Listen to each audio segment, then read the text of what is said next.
Donc vous créez un nouveau document et on va étudier les fonds multiples. Donc un nouveau document en A4 vertical, c'est bien, ou format lettre verticale comme moi, c'est bien aussi. Voilà, les fonds multiples, c'est-à-dire que sur un objet, on peut mettre différents fonds. C'est ce qu'on va essayer ici et vous allez voir que c'est vraiment intéressant au niveau graphique. Donc vous allez commencer par exemple par du texte.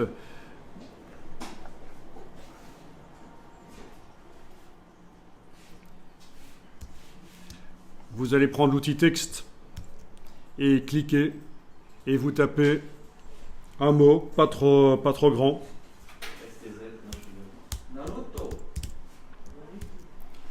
Outil de transformation manuelle, vous l'agrandissez avec la touche majuscule enfoncée, bien sûr pour ne pas déformer ça. Alors, qu'est-ce qu'il faut faire quand on a du texte comme ça? Qu'est-ce qu'il faut vérifier pour que... La distance entre les... Ben oui, l'approche, et ça se fait par la palette caractères. Par exemple, menu fenêtre, texte, caractères. Et on va passer en optique. Voilà, comme ça c'est déjà un peu mieux. Je ne vais pas ici aller insérer le curseur texte entre des lettres, entre des caractères pour régler. Quoique, vraiment, ce serait nécessaire quand même entre le O et le N. Chez moi, je trouve que c'est pas génial. Mais bon. Vous voyez le principe. Hein. Oui, la police peut être changée aussi. C'est vrai qu'avant de modifier ça, il faut être certain qu'on soit avec la bonne police.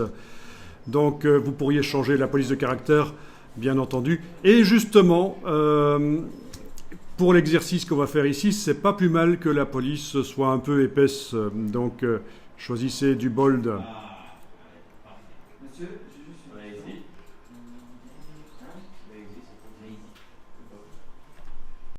Alors voilà, souvenez-vous de ce qu'on a vu, c'est-à-dire que quand on veut mettre de la couleur sur du texte dans Illustrator, il ne faut pas le faire directement par la palette des outils. Parce que ça, c'est l'ancienne manière de mettre de la couleur sur du texte dans Illustrator. Depuis la version CS4, je pense, depuis l'apparition de la palette aspect, il vaut mieux utiliser la palette aspect, surtout pour les polices de caractère. Vous avez vu, la fois passée, ça nous a servi à mettre le contour en dessous du fond, pour que le contour ne déborde pas sur la police. C'était la seule manière de faire. Donc, aucune couleur de fond et de contour par la palette des outils. Et on va aller dans la palette aspect et on va ajouter un nouveau fond. Voilà. Donc, vous avez un fond noir. Je vous demande éventuellement de mettre du cyan, comme ça.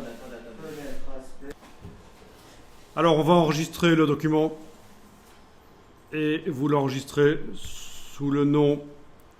Ah, je vais faire une nouvelle session, en fait. Ça va être la session H. Comme c'est fort différent de ce qu'on a vu juste avant. Session H, voilà, j'enregistre ça sous le nom fond multiple-01. Multiple, idiot, pas multiple. Voilà, fond multiple 01.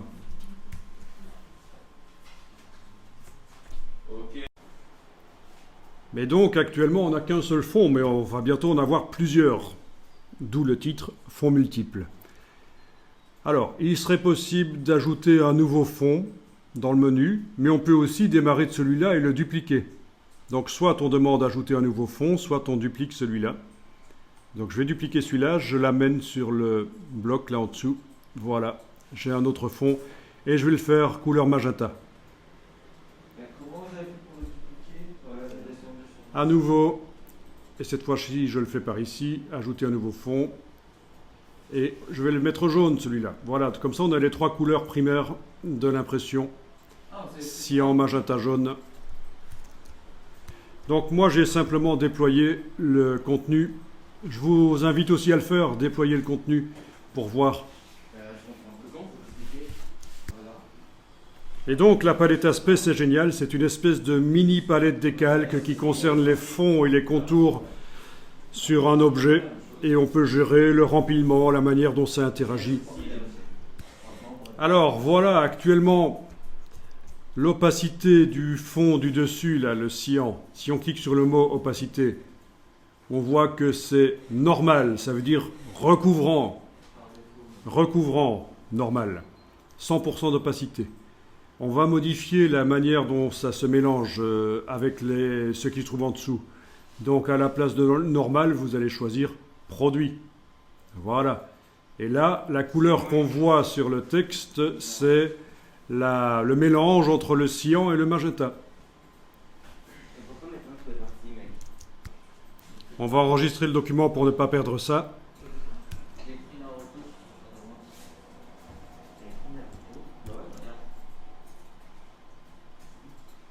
Alors, le suivant, le magenta. On va modifier la transparence du fond magenta. On va également le mettre en produit. Voilà. Donc là, qu'est-ce qu'on obtient comme couleur sur le texte? Du noir ou du gris très foncé. C'est le mélange du cyan, magenta et jaune. Alors, ce qu'on va faire maintenant, c'est qu'on va sélectionner le fond cyan. Et on va lui appliquer un effet de transformation. Donc, il faut bien comprendre... oui, ok, je ne dis rien maintenant, je vais par la suite, je vais vous montrer ce qu'il faut bien comprendre. Donc, vous activez cet objet, donc est bien sélectionné, la ligne de texte, et vous travaillez spécifiquement sur le fond cyan. Vous allez lui mettre un effet de transformation, donc menu effet, distorsion et transformation.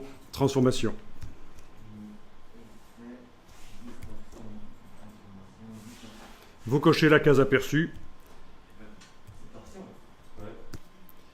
Et vous avez le curseur déplacement et vous déplacez. Et qu'est-ce qu'on remarque? Eh bien, le fond cyan se déplace. Vous le déplacez où vous voulez. Donc, c'est un petit effet visuel qui simule les décalages qui peuvent avoir lieu au moment de l'impression en offset, donc des erreurs d'impression que vous avez certainement déjà vues dans les magazines. Et là, c'est un petit effet graphique qui nous intéresse. Et les deux couleurs, en fait, sont noires. Vous cliquez sur OK. Voilà, je vous rappelle que si vous voulez modifier ce que vous venez de faire, il faut cliquer sur le mot transformation qui vient d'apparaître là. Voilà. Case aperçue pour voir ce qu'on fait. Et voilà. OK.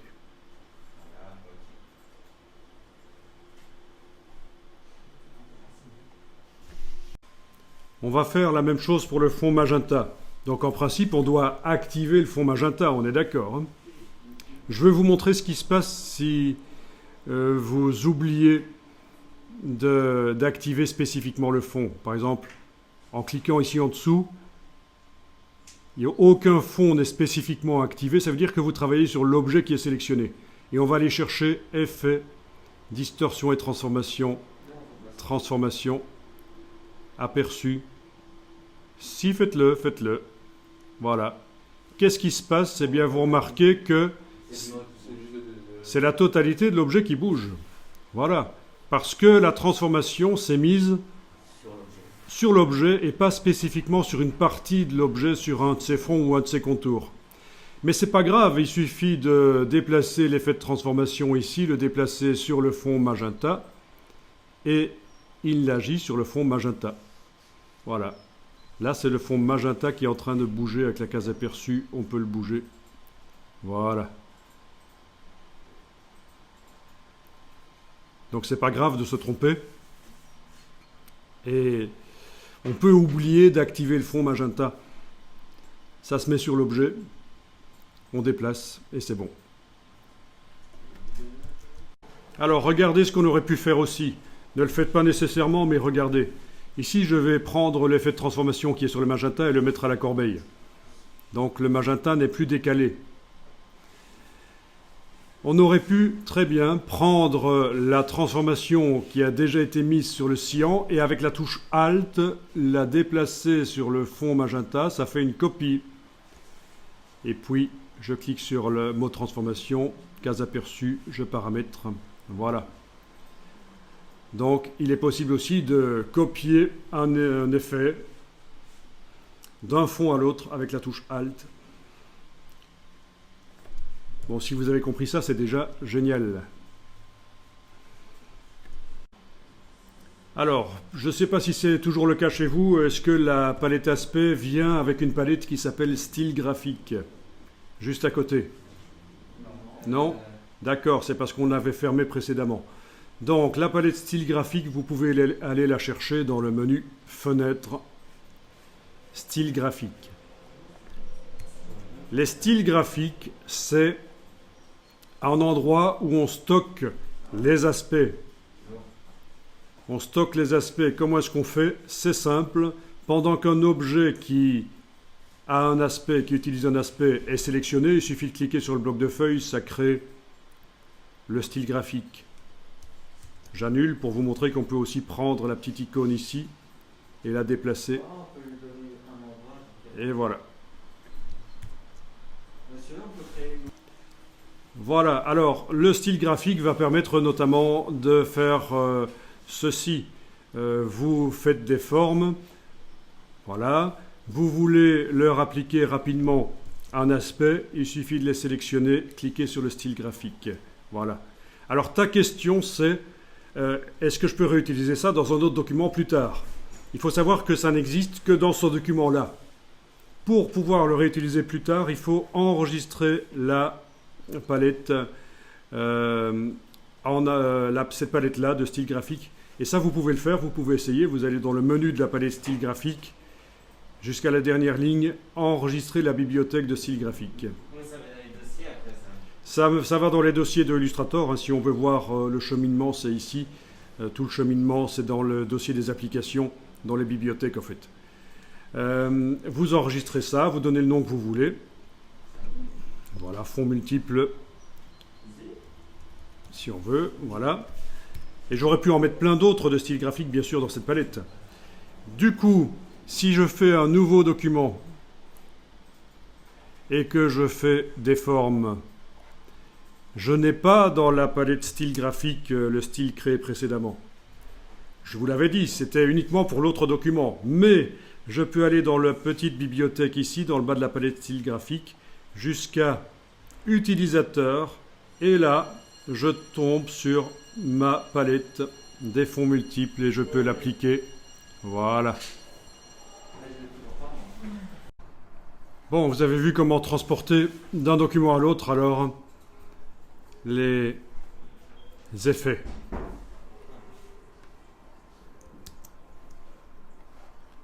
Dans le bas du menu fenêtre, vous avez toujours la liste des documents ouverts. Ça vous permet de passer facilement d'un document à l'autre. Bien. Alors, je vous montre autre chose. J'utilise cet effet spécial sur différents éléments, voire même du texte.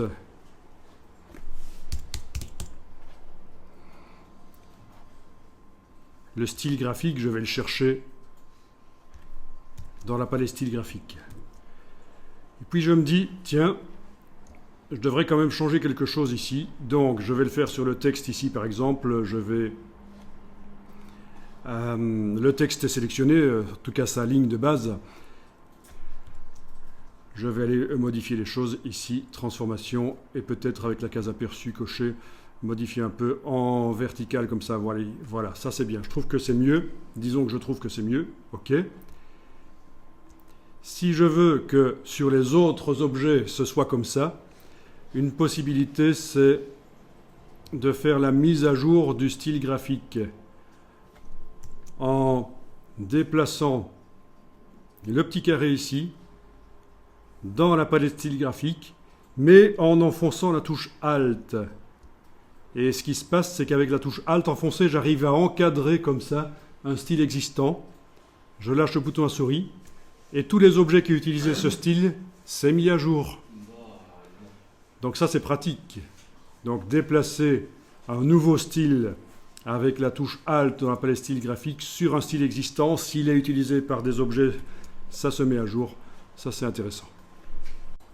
Bon, ça, c'est très intéressant de pouvoir faire la mise à jour d'un style.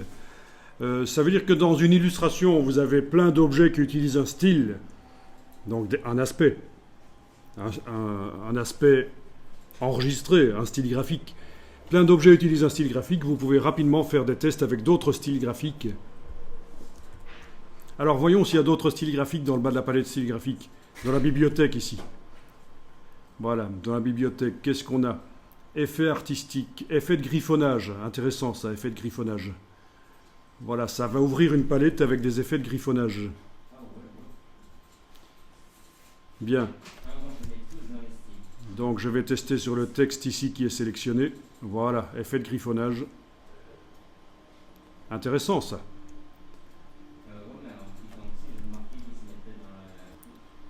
Oui, c'est le même principe que pour les...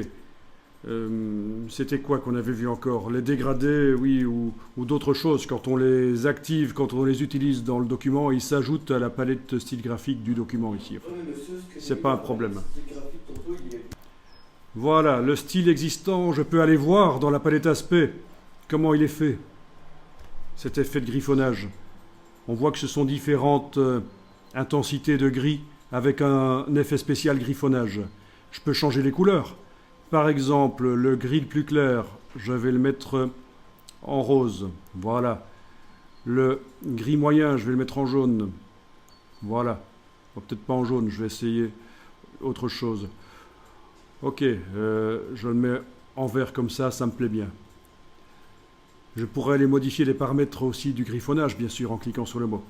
Enfin, quoi qu'il en soit, voilà. Ce style peut être stocké dans la palette style graphique du document. Voilà. Je le mets sur les autres étoiles aussi, je les sélectionne, je clique sur le style. Voilà. Amusant. Je me dis que je veux tester autre chose, je veux mettre à jour. Donc je vais sélectionner un des objets. Dans la palette aspect, aller modifier. Voilà. Si je veux que les autres objets se mettent à jour en fonction du rose que je viens de remplacer par du bleu, c'est ce que vous êtes en train de faire, que je vous ai expliqué. On prend le carré ici, avec la touche Alt, on remplace le style graphique. Et voilà. Très intéressant pour faire plein de tests des variantes rapidement sur ces affiches. Alors ce qui est intéressant, quand on met un style graphique sur du texte, c'est qu'on ne doit pas le vectoriser. Si vous avez affaire à des infographistes qui sont depuis longtemps dans le métier, ils vont vous dire qu'il faut vectoriser le texte pour pouvoir le modifier. Mais non, ce n'est plus vrai aujourd'hui. Vous n'êtes plus obligé, avec les dernières versions d'Illustrator, de vectoriser le texte. Vous vous souvenez, menu texte vectorisé. On l'avait fait à un certain moment. C'était pourquoi encore qu'on avait fait ça? Oui, parce qu'on devait faire un effet d'exclusion. On avait besoin de vecteurs à ce moment-là, absolument. Mais là, vous n'êtes pas obligé absolument de modifier, de vectoriser en fait. Voilà. Même la police peut encore être changée, bien sûr. La palette caractères, elle se cache quelque part chez moi. Là.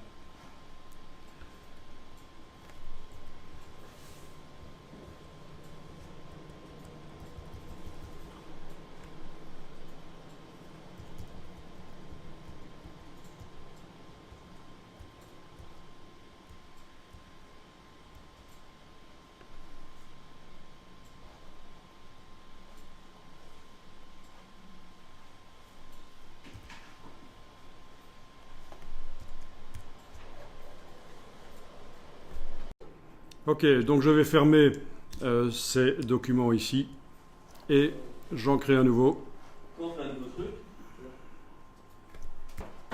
Donc vous allez regarder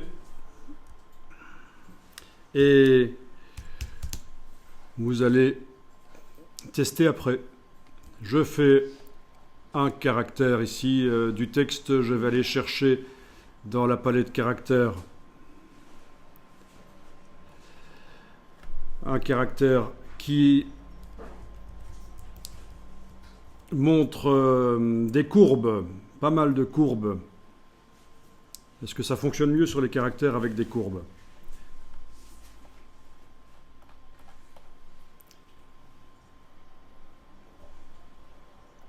Voilà, ce genre-là. Ah tiens, par la palette de caractères, je vais, tant que j'y suis, faire passer ça en optique. Voilà. Alors, ne faites rien, regardez. Je vais donc donner à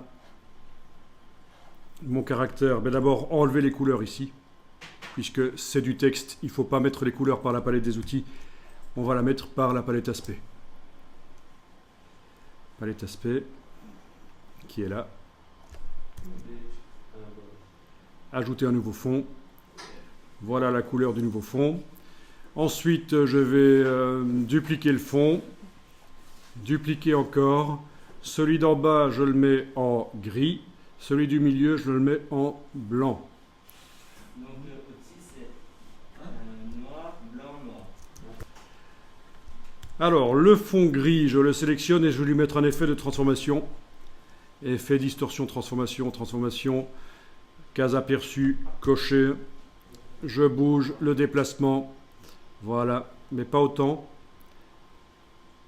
Alors, ce qu'on va faire ici, c'est un petit effet Art déco. Vous allez tout de suite comprendre à quoi ça va ressembler. Voilà. Donc, on a un espèce d'ombrage. Voilà. L'effet de transformation, je vais en mettre un aussi sur le fond blanc. Effet, distorsion et transformation. Transformation, case aperçue, bouger. Voilà. Et c'est ça que je recherche comme effet. C'est cet effet où on a une espèce d'ombre sous les lettres, mais entre la lettre et l'ombre, il y a un blanc. Et ça, c'est pas mal. Comme si on aurait un effet aussi. Je vais zoomer un peu plus parce que c'est un effet graphique qui existe depuis longtemps, bien avant l'infographie, bien sûr. Ce genre de choses était fait. Voilà, c'est une espèce de soulignement. Voilà. Bon, ben essayez de faire ça, c'est pas difficile. Avec la technique que vous avez eue, vous arrivez à faire ça.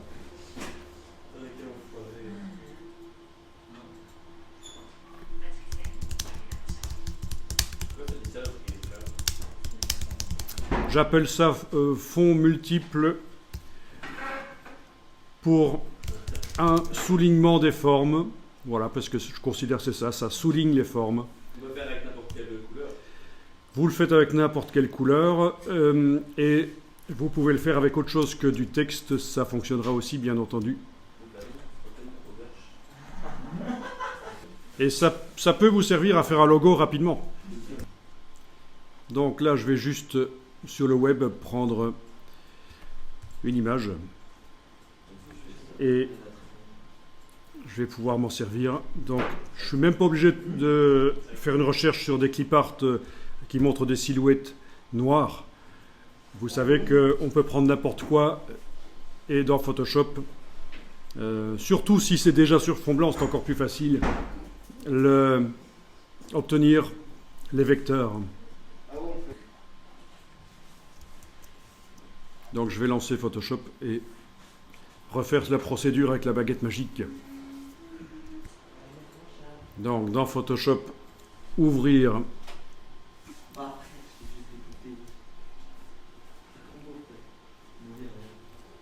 l'image de la bouteille, dans ce cas-ci. C'est un petit rappel sur la manière de faire les choses.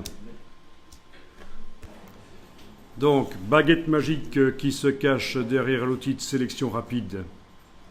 Sélectionner le fond. Éventuellement modifier la tolérance de la baguette magique si ça déborde sur l'objet. Faire sélection intervertir dans la palette des tracés. Palette des tracés. Demander dans le menu de la palette des tracés de faire une conversion en tracé. Ok. Jusqu'à présent,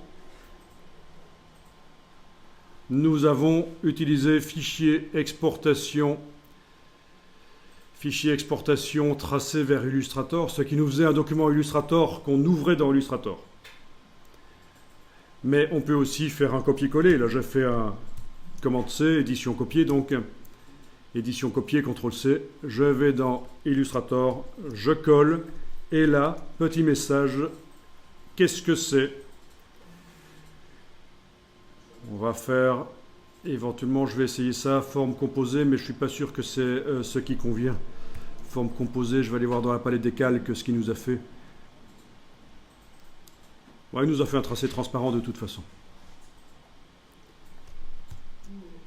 Donc, un tracé transparent qui va pouvoir recevoir le style que j'ai mis sur le texte. D'abord, le style sur le texte, oui. Ben, il est toujours dans la palette aspect. J'ai même pas besoin, en fait, si, je dois le faire passer par la palette style graphique, oui. Donc, le texte est sélectionné, on glisse dans la palette style graphique. Ah, il est là. Voilà, ok, je vais le mettre là. Je sélectionne la bouteille, je lui mets l'effet, et voilà. Outil transformation, on peut redimensionner. Et notez que les styles ne se redimensionnent pas avec, c'est important, on en parlera plus tard. C'est-à-dire que quand je redimensionne la bouteille, l'épaisseur, les valeurs de décalage des fonds blancs et gris chez moi ne changent pas. Que la bouteille soit minuscule ou plus grande, c'est toujours les mêmes valeurs, vous voyez. Ça, c'est important quand on ira chercher des styles graphiques sur le web pour les adapter pour votre utilisation. On verra que c'est super important parfois de faire en sorte que quand on redimensionne un objet, le style graphique se redimensionne aussi.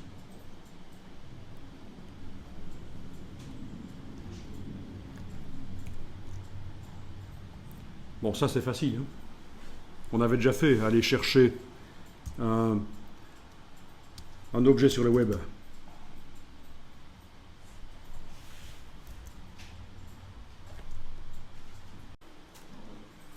Alors, on l'a vu aussi, si vous devez utiliser ça sur une photo ou quoi que ce soit, on aura un problème puisque, et là j'affiche le damier de transparence, mode affichage, afficher le damier de transparence, on a du blanc qui devrait normalement devenir du transparent.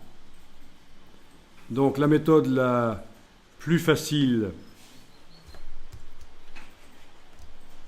et qu'on a vue,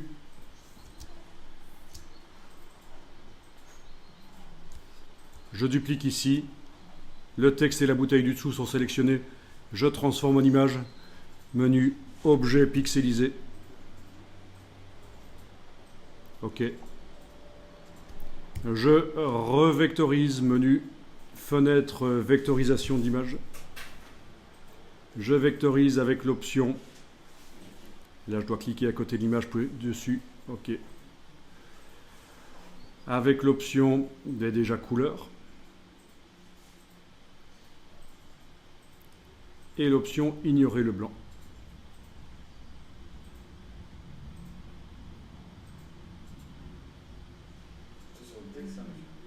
C'est sur le texte et la bouteille, ensemble. Voilà. Objet, vectorisation d'image décomposé. Et vous avez uniquement du gris et du bleu. Les formes blanches ont disparu. Si on affiche le damier de transparence, ça se voit. Rien de nouveau pour vous, vous l'aviez déjà vu la fois passée, ça. Cette méthode pour se débarrasser du blanc. Mais c'était pour les contours. Ici, c'est pour l'effet de décalage. L'effet de soulignement.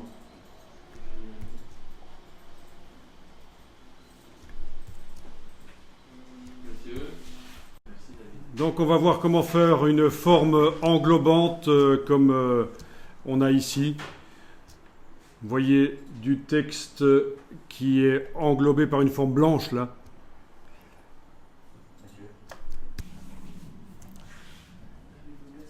Donc il y a des nouvelles notions qui vont arriver ici. On va utiliser un effet spécial qu'on n'a jamais utilisé, c'est l'effet de décalage. Alors vous faites un nouveau document, vous allez taper le texte.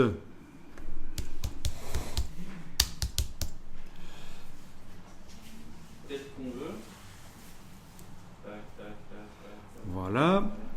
Vous choisissez la police donc par menu fenêtre, texte, caractère.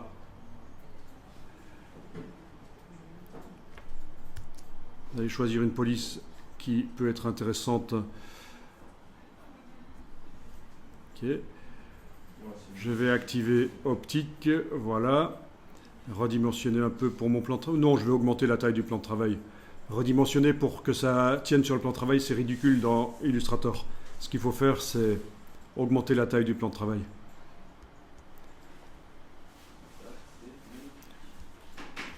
Alors, il est même possible dans Illustrator de masquer le plan de travail. Menu affichage, masquer les plans de travail, parce qu'on peut en avoir plusieurs. Et donc là, vous avez plus aucune notion de plan de travail. Votre travail, là, votre texte, il est vraiment libre de tout format. C'est dans affichage, masquer le plan de travail. Mais je ne vous conseille pas de faire ça. Je vais réafficher les plans de travail. Pourquoi ? Parce que c'est toujours intéressant dans Illustrator de démarrer un travail graphique en fonction d'un format normal, comme A4, A3. Si vous ne voyez plus le plan de travail, vous risquez de faire un objet beaucoup trop petit ou beaucoup trop grand dans Illustrator. Et les outils sont pré-réglés pour bien fonctionner avec des objets à taille normale. Que ce soit les effets spéciaux, par exemple. Donc, il y a plein d'outils qui fonctionneront mieux sur des objets à taille normale. C'est pour ça que, franchement, même si on sait que le plan de travail, ça n'a pas beaucoup d'importance, parce que c'est dans InDesign qu'on finalise le document Illustrator, qu'on place les éléments bien par rapport au format de la fiche finale.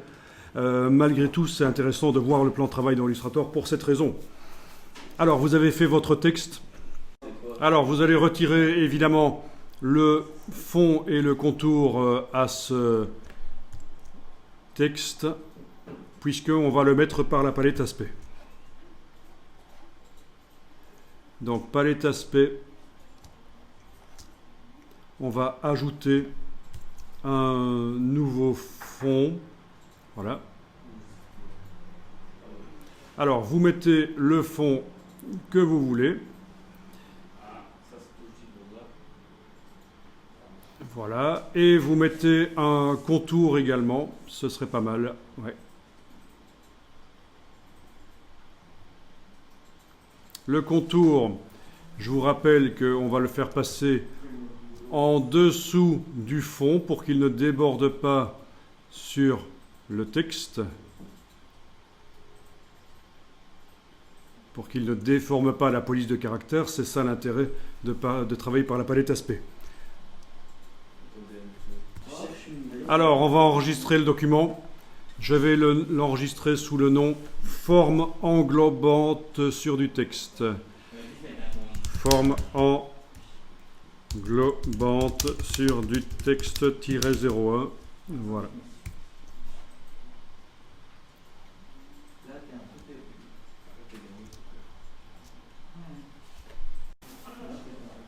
Donc, tant que j'y suis, je vais corriger la faute d'orthographe parce que je pense que j'aurais dû mettre un C ici. Voilà, ce sera mieux. Arctique.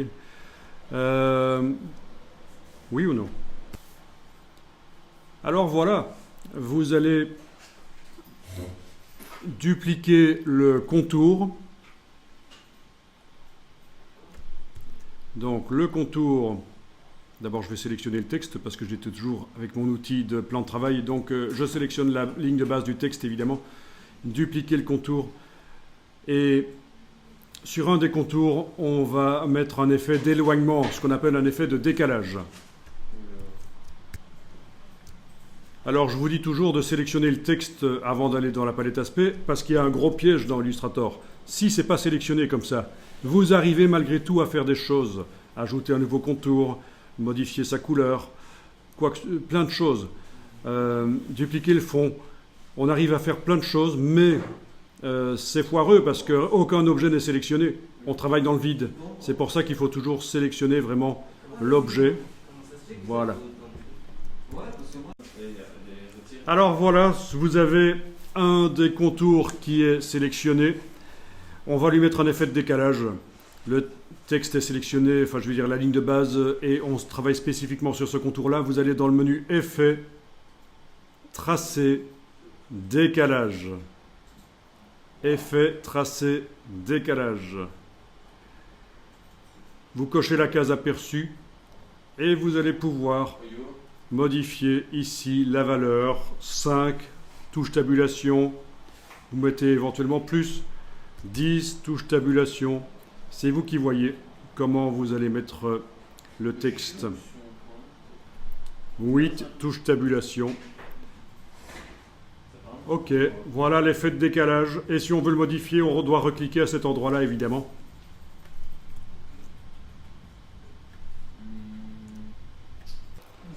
Alors, à partir de là, vous pouvez agrandir le plan de travail parce qu'on va dupliquer le texte en bas. Voilà. Bon, avant de dupliquer, je vais peut-être encore aller modifier un peu le décalage ici parce que c'est peut-être un peu too much. Voilà. 6, essayons 6. Voilà. Ouais, c'est pas mal.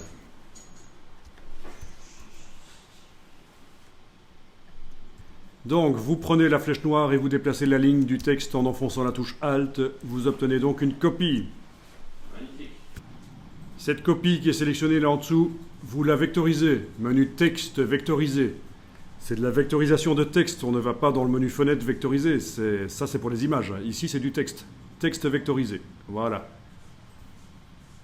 Ensuite, vous allez dans Objet, décomposer l'aspect, parce que vous voyez que le texte s'est vectorisé, en effet, mais les contours, tout ça ne s'est pas vectorisé.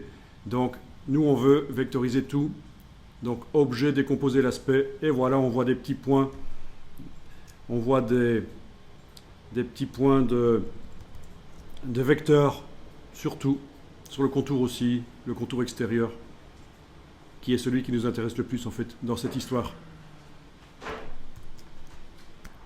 En effet, bonne remarque, étant donné que tout a été transformé en vecteur, on n'a plus rien dans la palette aspect, plus rien n'est modifiable. On est passé de quelque chose de dynamique, dynamique en infographie, ça veut dire modifiable, vers quelque chose de non modifiable. Alors, vous allez utiliser le Pathfinder pour réunir tout ça en une seule forme. Vous allez chercher, donc menu fenêtre, Pathfinder. Voilà. Et en ayant donc tout ça qui est sélectionné en bas, vous allez enclencher l'icône, la première là, de réunion, et vous obtenez une seule forme. Vous pouvez enregistrer votre document.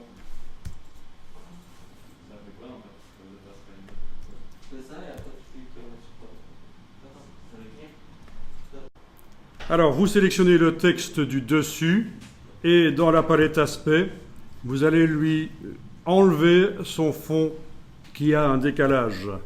Le contour qui a un décalage. Voilà, vous sélectionnez le texte du dessus, vous jetez le contour qui a l'effet de décalage. Parce qu'il ne servait qu'à faire l'épaisseur qu'on a obtenue finalement en dessous.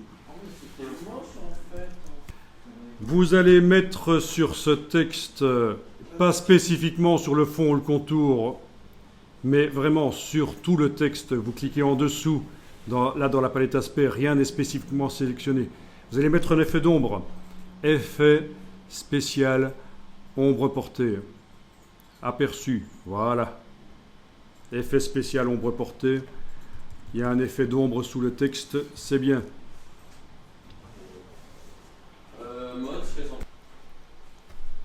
Sur le fond, on peut peut-être mettre un petit effet de grain si vous voulez. Vous activez le fond, vous allez dans Effets, et alors, vous avez les effets Photoshop ici, dont notamment, dans Artistique, vous devriez trouver Grain Photo. Vous le voyez? Donc, je rappelle qu'on travaille sur le texte du dessus, spécifiquement sur le fond, maintenant. Effet, Artistique, Grain Photo. Voilà. C'est très fin, trop fin peut-être. Vous jouez avec les curseurs de manière à obtenir quelque chose d'un peu plus visible comme grain.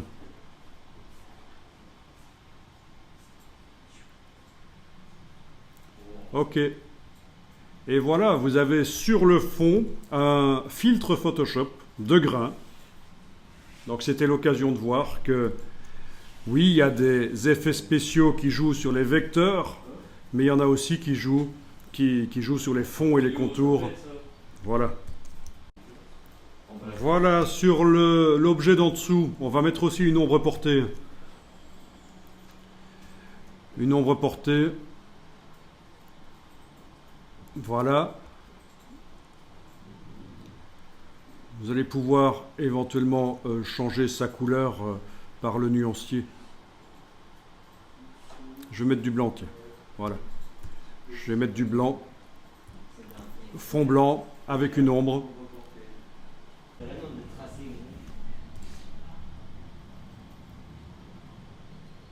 Voilà, on va faire comme ça, c'est pas plus mal. Un contour et par la palette contour, on va modifier.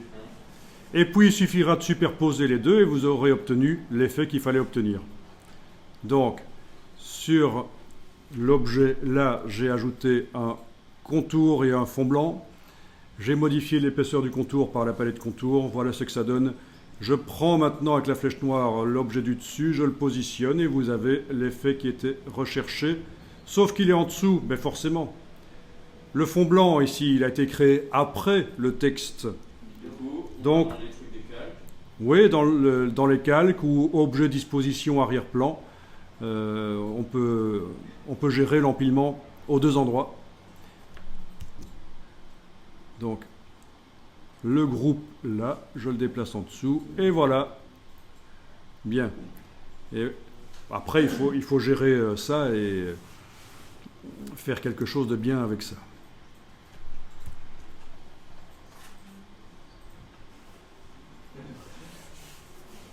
Voilà, on y arrive.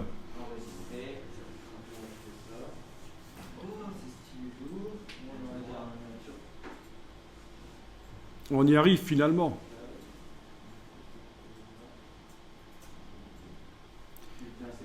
Donc il y a des choses très sympas à faire avec Illustrator quand on connaît l'astuce. Ah tiens, le C ici, les deux petites barres ont fait un truc bizarre là. On pourrait aller le gérer avec la flèche.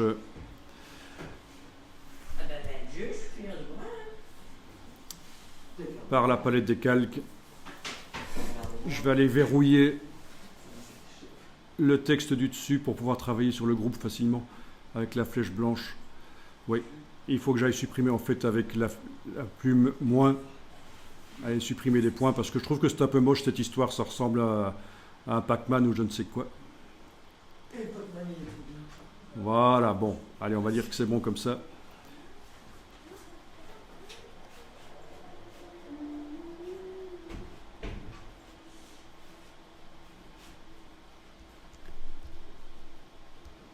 Ok. Il faudrait aller régler ça avec des vecteurs, des tangentes, ce serait mieux.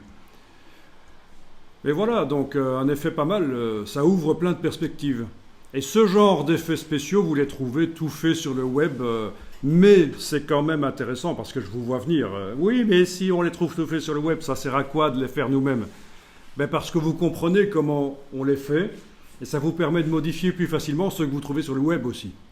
Voilà, les adapter à votre utilisation. Alors, je vais enregistrer ça.